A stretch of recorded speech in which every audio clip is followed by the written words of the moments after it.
تیرا ایسا ہے ہنسی سبحان اللہ، یہ ایسا نور کا پیکر ہے۔ خوش آمدید ناظرین، ایک بار پھر پروگرام رحمت لقب میں آپ کی خدمت میں حاضر ہیں۔ ہمارے ساتھ موجود ہیں محترمہ جہارہ لطفی صاحبہ اور ثنا خوان رسول صلی اللہ علیہ وسلم مصباح آصف۔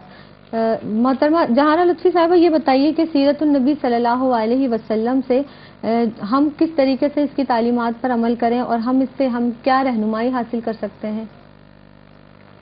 دیکھیے، جیسے کہ آپ نے یہ پروگرام رکھا ہے اور اس میں آپ شروع سے ہی اس کو ڈسکس کر رہے ہیں، سیرت رسول صلی اللہ علیہ وسلم۔ مجھے بڑا دکھ ہوتا ہے کہ جب ہم یہ دیکھتے ہیں کہ ہم نے اس کو سیرت رسول کے پیغام کو، یہ پیغام سیرت کو ایک خاص مہینے میں محدود کر دیا ہے۔ جس طرح ہم نے قرآن کے پیغام کو ایک خاص مہینے رمضان میں محدود کر دیا ہے، تو ہمیں یہ نہیں کرنا چاہیے۔ ہر دن اللہ کا اور ہر دن رسول کا، ہر لمحہ اللہ کا اور ہر لمحہ رسول کا۔ تو دیکھیں کہ اللہ اور اس کے رسول کی رہنمائی کے بغیر تو ہم ایک قدم بھی نہیں اٹھا سکتے۔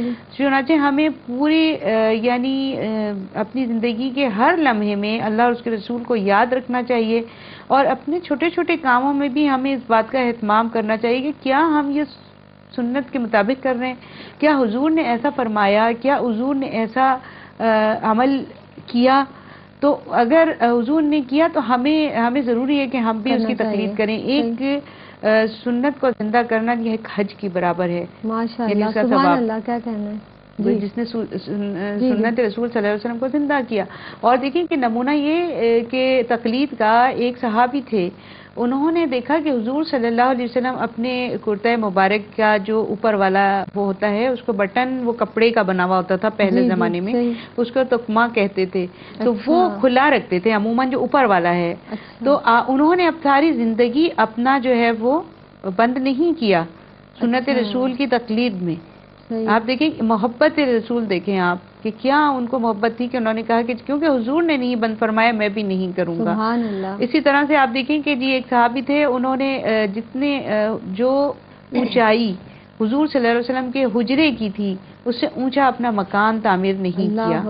تو تقلید کے لیے، محبت کے لیے تو انہوں نے بھی نمونے چھوڑے، ایسے ایسے نمونے۔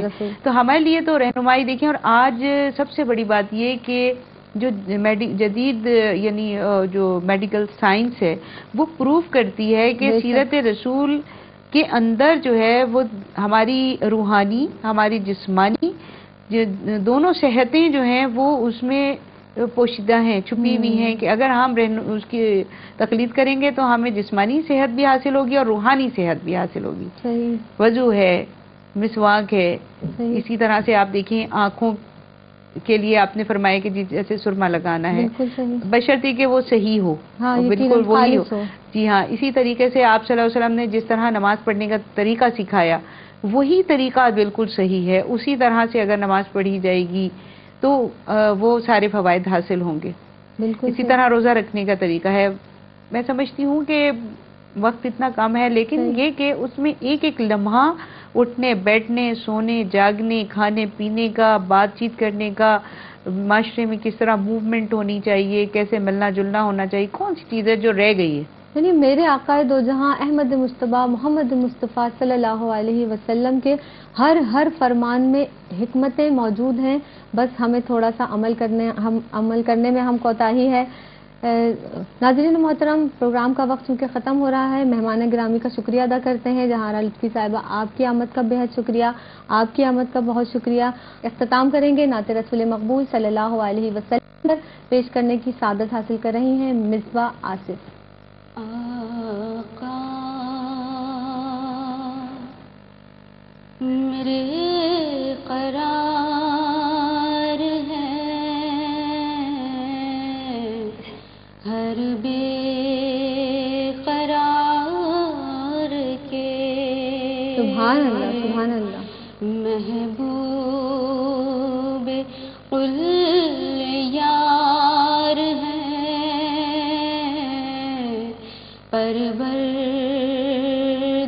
پروردگار کے، سبحان اللہ، ماشاءاللہ۔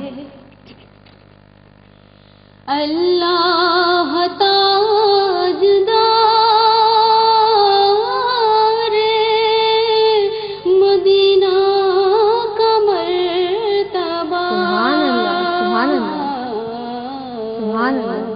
منگتے تو تاجدار ہیں میرے تاجدار کے. سبحان اللہ، ماشاء اللہ ماشاء اللہ. صدقہ حسن حسین کا خیرات دیجئے. سبحان اللہ سبحان اللہ ماشاء در اللہ. پر کھڑے ہیں آپ کو سبحان اللہ سبحان اللہ. منگتے پکار کے. سبحان اللہ ماشاء اللہ ماشاء اللہ. دیتا خدا ہے اس میں ذرا شک نہیں مگر بے شک بے شک. دیتا ہے نعمتیں وہ محمد ماشاء اللہ سبحان اللہ سبحان اللہ سبحان اللہ. آقا میرے قرار ہیں ہر بے قرار. سبحان اللہ ماشاء اللہ ماشاء اللہ ماشاء اللہ. آمد خیر البشر آمد خیر البشر